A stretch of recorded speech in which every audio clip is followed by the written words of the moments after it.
So your autobiography, which is just out in Swedish, it's been translated to over 20 languages. It was a bestseller in the US, the fastest selling book in Israeli history in the Hebrew version. And you've given many, many talks and interviews.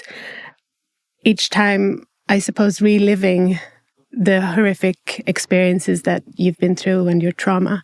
Why? What motivates you to do so? Wow. First of all, it's not easy. And I do it because of main two reasons, maybe three.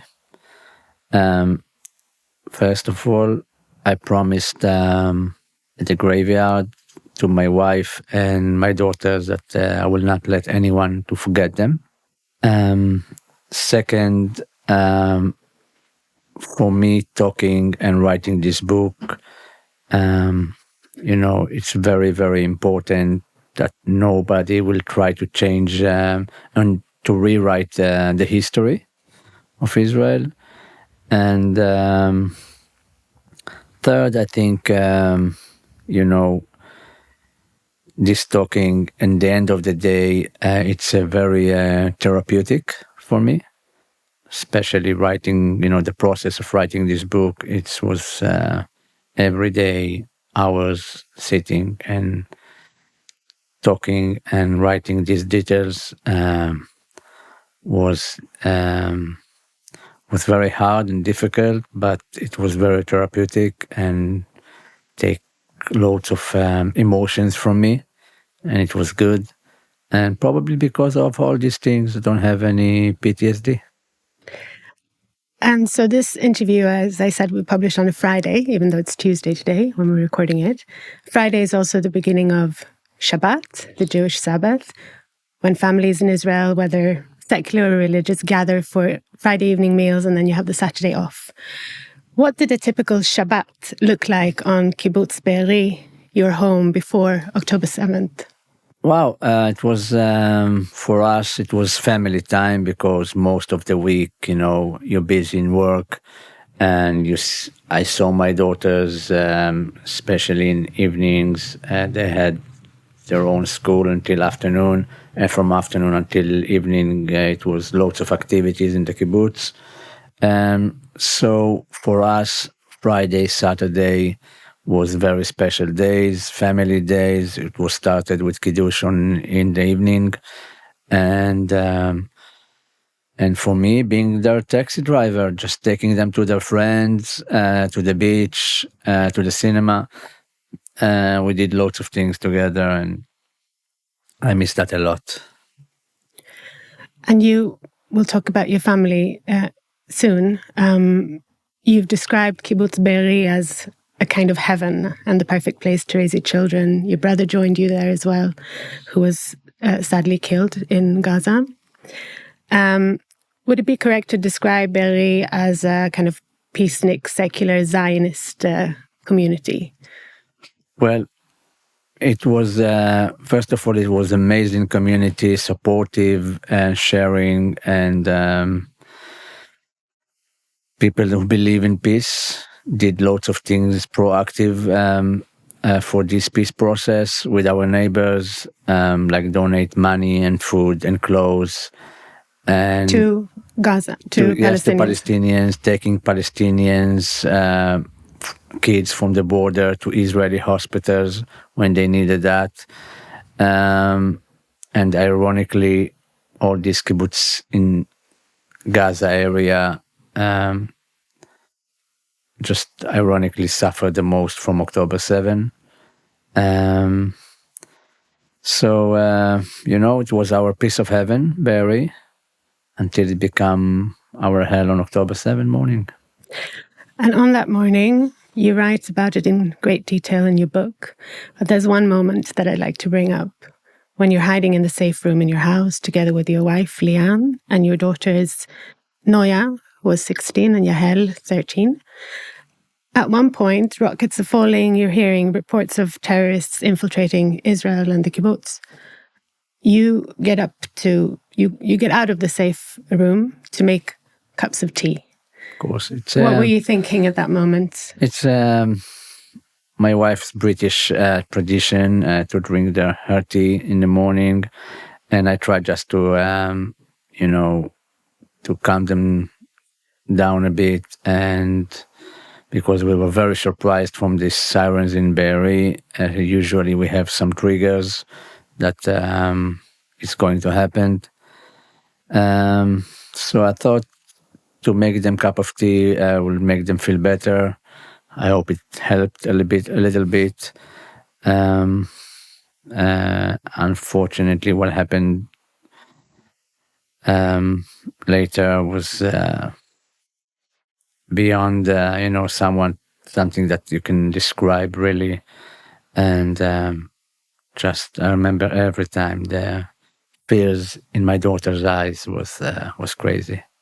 And the last thing you told them before you were kidnapped was that you'd be back. Yes, because I knew they were on my back in the kitchen area. I was near the door of the house, and I understood in that moment they see two terrorists dragging me out of my house, and I just didn't want them to get worried too much, and I said, I'll be back.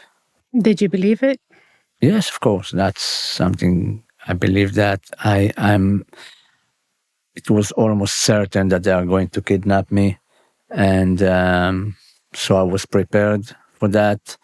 I wasn't surprised. That's it. Your capture, when they dragged you away from your home, it was very violent. You were beaten, dragged into a car that they stole from the kibbutz. And another who became a hostage, a man, was thrown on top of you in the car. But then when you entered Gaza, which didn't take long because it's just 5 kilometers, right? Your captors started protecting you instead. What happened? Why did they have to protect you?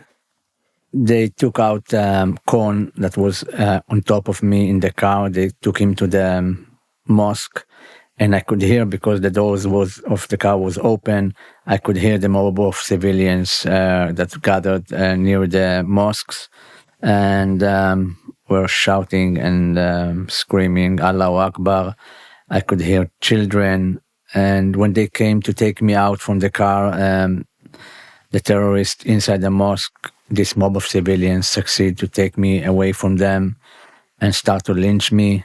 The kids were on top of me, hitting my head with their shoes. Young children. And fortunately, the two terrorists that was in me in the car succeed to take me away from them inside the mosque this time, and undressed me and, of course, start to interrogate me. Did it shock you that there were children and civilians lynching you, or trying to lynch you in this way? I believe that, if they wouldn't come and succeed to arrive to me, these two terrorists, probably I would finish my life there.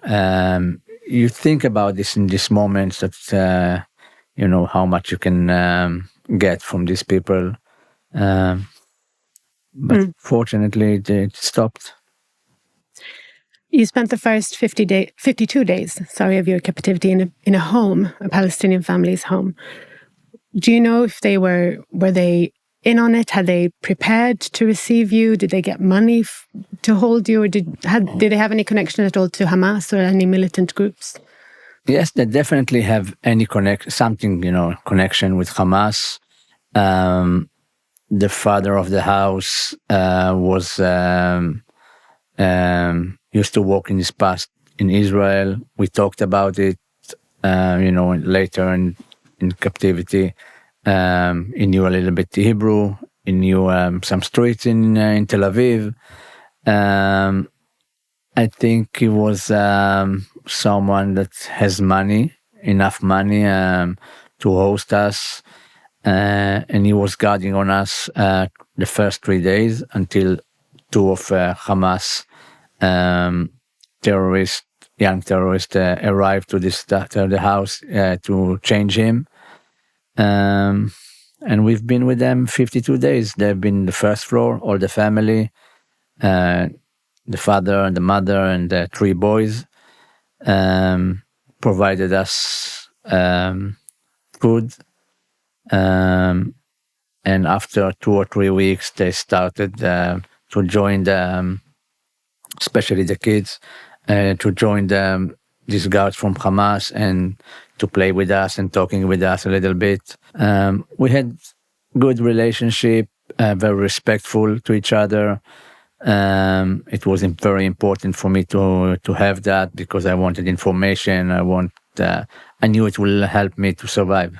You even started teaching the kids maths and economics. Yes, of course, maths and economics. And you played cards? Yes, we played cards with them. Yes.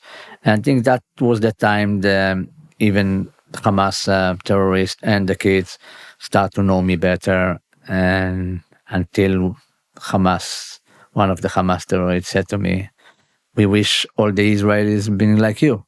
Mm. And I said to him, 90% of the Israelis, like me, want to live in peace and quiet and have normal life. And we want you to have a normal life and quiet. And we don't talk about the other 10% that are radical, like in every society. We don't care about them. You should not care about them. And he couldn't really believe for what I'm talking to him and, tell him the ignorance in Gaza, especially for the young generation, is big. And I was going to say, because the father in the family are obviously older than the 2 guards that you're talking about Yes. now, and he had worked in Israel and he had experience. And he knew people from Israel. He had some Israeli friends. You He had the said to me, same favorite hummus place. Yes, we talked about it Abu as well. Hassan. Yes, and shocking, this generation, the young generation, all they study in school, it's just to hate, and they're sure that I'm waking up every morning and just want to kill them, and that's what they think until they start to know you really. At one point, I'm not sure when chronologically this happened, but there's a scene in your book where the father, along with 2 other men who were guarding you, they ordered you to get undressed and to shave your entire body in front of them. Yes. Why did they do that? Well, they said it's, in the Quran, that it's what is acceptable. It was very humiliating moment for me. I did it. I didn't understand what they want me. I was in shock when they asked me to do that. Of course, it continue in the tunnels more and more to shaving our head and all our body and the armpits. Yes, it was very important for them. It's probably more important for them to shave her body than murdering kids. What do you mean? It means they don't have any problem to murder kids or my daughters or my wife. I see. But it's very important by the Quran to shave her body. But you're not Muslim, obviously. They knew you were Jewish, even though you speak Arabic, because your parents are from, of course, Yemen and Morocco. Right? Yes. But they knew you were Jewish, so why was it important for them to It was important for them. They tried to convert us all the time. It started in this Palestinian family house, that if we want to join them to their prayers, of course, I didn't join them, but I asked them a lot of questions because then they cooperate with me and they answer all my questions, and they were sure I'm very interested in the Islam.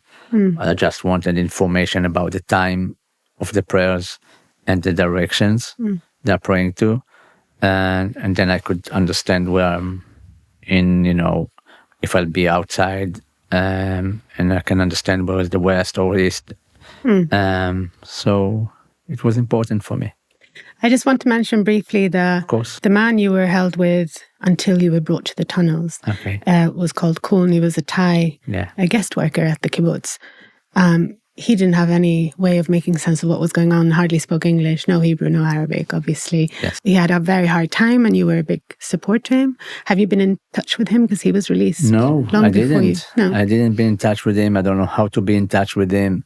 What I know, of course, he was, they scared him too much. And when he was released, he didn't tell to the IDF about me. And all I asked him to say to the IDF and my family. He didn't say anything.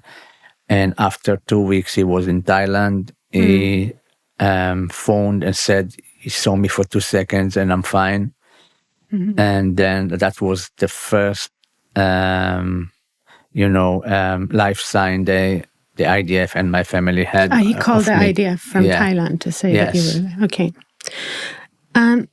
The first time you cried in captivity was about 40 days in. Yes. What was it that brought you to tears? It's just the family forgot to close the door in the first floor, and I could hear every 9 p.m. they would watch the news, and suddenly I could hear a video of a Jewish mother, Israeli mother, with their son asking for Netanyahu to release them, and that was the first time I understood even women and children were kidnapped on October 7, and I was in shock. I didn't think about that. For me, it was obvious they kidnapped soldiers and men.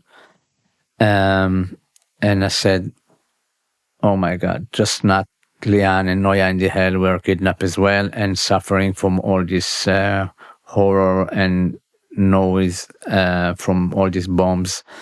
For 40 days, like me. But after 2 weeks, they took us to the tunnel from this day. And when I met, for the first time, I met Ori Danino and Hirsch Goldberg Polin, Zichronam Livracha. And they said to me that it was, a tragedy in Be'eri, and that lots of people been killed.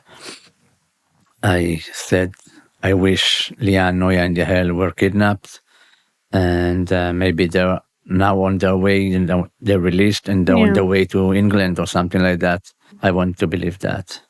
You said Zichronam Livracha, blessed be their memories for our listeners. Are you a man of faith? Because you were very secular before, at least. I was unreligious, of course. I born and raised in traditional family. In Tel Aviv, for me to go to the synagogue and Jewish holidays and Kiddush was every day, every Friday, every holiday, Jewish holiday in Israel. I've been in synagogue with my father, my brothers, so I knew all the prayers by heart. But I lived 35 years in unreligious place with unreligious lifestyle. And today? Today, I found faith again. I'm not religious. It's not suits me, but I have a big faith of something that protected me there. For me, it's God, and for others, maybe it's other things. I don't know. But all 4 of us as hostages, a big faith in something that protects us, gave us lots of strength and hope that one day we'll be released. You were held with 3 other young men, half your age, all kidnapped from Nova, the music festival. And you mentioned that one of them that you passed, you met for a while and then you were separated, but then there were 4 of you who were kept together. And there was Hirsch Goldberg Polin. He shared this sentence with you, which you ended up repeating, all of you, almost like a mantra. It was very important. Another hostage, when he was released, had it tattooed on his arm. Yes. What was the sentence and why did it mean so much? Hirsch Goldberg Polin, I met him on November 27th. After 52 days in captivity, we met 50 meters underground. He arrived with Ori Danino they've been in other house. And after we just met each other and started to talk who was surviving for, and Ori said to Hirsch, please tell them the sentence you told me that you read in Viktor Frankl book. A Holocaust survivor's memoir. Yeah. And he said to us, he who has a why can bear anyhow. And that sentence just clicked in my head just gave words to my behavior until then. And it was amazing for me. It was very meaningful. Unfortunately, Hirsch, Ori, and Dalmog were moved to other tunnel 3 days after they met us, and were murdered 10 months later. Along with 3 other hostages at the same time. And it just gave us this gift, this sentence, and we remind this sentence to each other every day for 440 days in the tunnels. So we thankful, we are very grateful for this sentence. It helped us a lot. And I said it to his parents.